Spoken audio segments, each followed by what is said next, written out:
जय चावड्डा भैया की। यह एक कहानी सच्ची कहानी है। ये ब्यावर की है, मेवाड़ी गेट की। वहाँ गुरुकुल कॉलेज के साथ में एक प्यारा सा घर है और 3 बहन भाई थे। बहन संतोष, भाई देवेंद्र और छोटा राजन। देवेंद्र और राजन दोनों भट्टा के मालिक है। उनके यहाँ भट्टा का काम चलता है, बिजनेस है, ईंटें बनती है और लेबर काम करती है। बड़े की भी शादी हो गई, छोटे की भी शादी हो गई। बहन संतोष कॉलेज में पढ़ती है, गुरुकुल कॉलेज में। उनकी माताजी बोली, देवेंद्र तुम दोनों भाई जाओ। उनकी माँ ने बोला, भाई देवेंद्र राजन को भी ले जाओ अपने संग काम पे। ये छोटा है, इधर उधर दोस्तों के संग निकल जाएगा, इसको भी सिखाओ बिजनेस का काम। लेबर वेबर लगाने में ये आपकी मदद करवाएगा। बोला माताजी ठीक है। दोनों भाई गए। छोटा थोड़ी देर काम वाम दिखवाया, लेबर वेबर लगवाई और बीच में ही गाड़ी लेके घर पे आ गया। उसके छोटे छोटे 2 बच्चे हैं। पत्नी भी समझदार सुशील है। उन्हें बोला, आप बीच में क्यों आ गए? आपके भाई के साथ देते तो मेरा वहाँ मन नहीं लगता, इसलिए आ गया। अब उसने अचानक क्या सूझा, उसने बोला, आज मैं मंडी जा रहा हूँ। क्या मंडी किस लिए? कि हमारे घर में कोई आयोजन होगा, उसलिए मैं गेहूँ लेके आऊँगा। 4-5 बोरी 4-5 कुंटल इकट्ठा गेहूँ लेके आ गया मंडी जाके और घर में गेहूँ डाल दिए। फिर गेहूँ डाल के फिर बाहर निकल गया दोस्तों के साथ।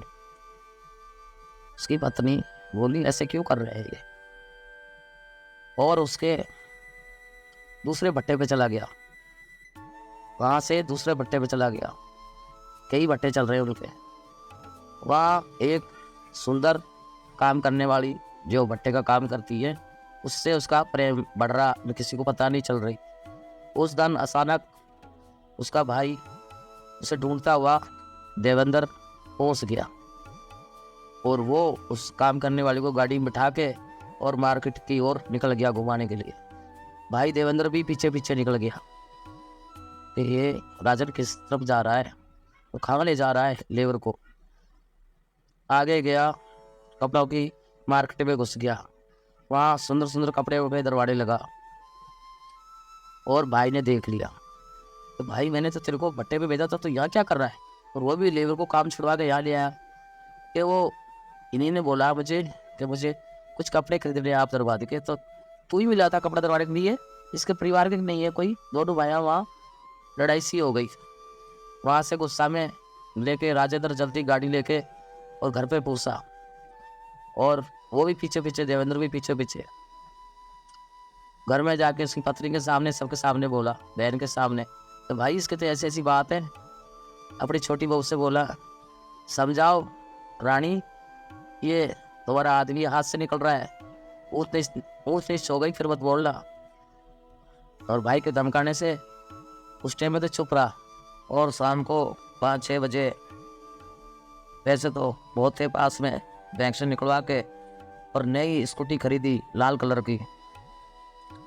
और फिर पिक्चर देखी हॉल में। देखने के बाद में 3 घंटों के बाद में नई स्कूटी लेके और ठेके पहुँच गया और बढ़िया बढ़िया 4-5 बोतल दारू की इंग्लिश की ली और अकेला लेके 7 पुलियों पे पहुँच गया, जहाँ ट्रेन आती है।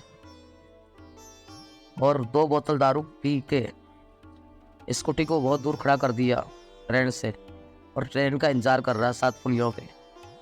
और बीच में लेट गया पटड़ी पे। जैसे ही ट्रेन आई और उसने टांग ऊपर कर ली, वहाँ का जो दूर संतरी था वो ट्रेन नहीं रुकवा सकता था। भाग के उसको खींचने की कोशिश भी करी तो वो नहीं उठा। वहाँ और कोई नहीं था। ऊपर टांग करी, ट्रेन ने उसके आगे के हिस्से में फंस गया उसका पैर, जूता समेत, और घिसटते हुए ले गई। और उस राजन का कुछ नहीं बचा, टांग टांग बसी बस ट्रेन में।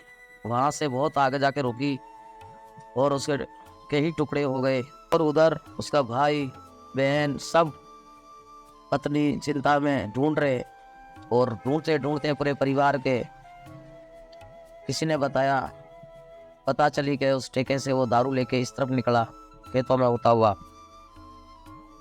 ढूंढते ढूंढते वहाँ संतरी था, उसके पूछा, भाई मैंने बहुत किस्सा, और मेरी भी नहीं मानी। किसी को आसपास किसको बताऊं? बूढ़ा था, संतरी ज़्यादा चलने लायक नहीं था, वही बैठा था, कोई सुनने वाला भी नहीं था। और उसमें ट्रैक्टर में ट्रॉली में उसकी टुकड़ों को उठा उठा के और एक पिन्नी के अंदर भर के जब लेके घर पहुँचे, और घर पहुँचे तो उनकी माँ देखते ही संतुलन खो गई, पागल पड़ा करने लगी, कहाँ है मेरा बेटा, राजन कहाँ है। भाई का भी एकदम हौसले टूट गए कि हमें क्या पता थी इतना सा धमकाड़े में ये ऐसा कर जाएगा। बहन सब रोने लगे, पत्नी की एकदम घबरा गई। दो बच्चे छोटे छोटे छतरी लेके खड़े, ऊपर बारिश पड़ रही, हल्की हल्की। बोले, पापा आप भीग जाओगे, यहाँ क्यों सो रहे हो, अंदर चलो। और उसे जोड़ जोड़ के उसकी लाश को ऊपर कपड़े का कपड़ा उड़ा रखा। बच्चे समझ ना समझते और दोनों आसपास घूम रहे छतरी लेके। बहुत दर्दनाक मौत हुई उसकी जिद के कारण। थोड़ा सा धमकाने में, ऐसे भाई भाई में अगर बड़ा भाई धमका लेता है तो छोटा भाई को सुन लेना चाहिए, छोटी छोटी बातों का बुरा नहीं मानना चाहिए, नहीं तो ये ऐसा हादसा नहीं होता। और 4 दिन बाद वहाँ से सारी लेबर छोड़ छोड़ के भागने, और 4 दिन बाद सब लेबर डर डर के भागने लगी। और जिस औरत के कारण वो उसके प्रेम में उसने अपनी ज़िंदगी त्याग दी, वो तो सबसे पहले छोड़ के भाग गई, काम छोड़ के। बहन को ही दिखाई देता, सब डरने लगे घर के। और वो बहुत भट्टे पे से रात में 9, 10, 11 बजे कर्राटे की जैसे कटा होगा, बहुत दर्द भरी आवाज़ आने लगी। बहुत परेशान हो गए परिवार के, भाई देवेंद्र भी। फिर उनके परिवार ने वहाँ से पुलिस के पास से अपना मकाम ही बदल दिया, और उसके वो भट्टा जो पुराना भट्टा था जिसमें उसकी वो रहती थी, वो भट्टा बंद कर दिया गया, क्योंकि वहाँ कोई लेबर नहीं टिक पा रही थी। वही घूमता था रात भर भट्टे पे, और कराटे की आवाज़ आती थी दर्दनाक। फिर किसी ने बोला, या हवन पूजा कराओ, तब जाके उसकी आत्मा को शांति मिलेगी। माँ दुर्गा का चालीसा कराओ, आत्मा को शांति मिलना बहुत ज़रूरी है। उनके परिवार को ने फिर सब ने मिल के दुर्गा चालीसा करवाया, घर में पाठ करवाया।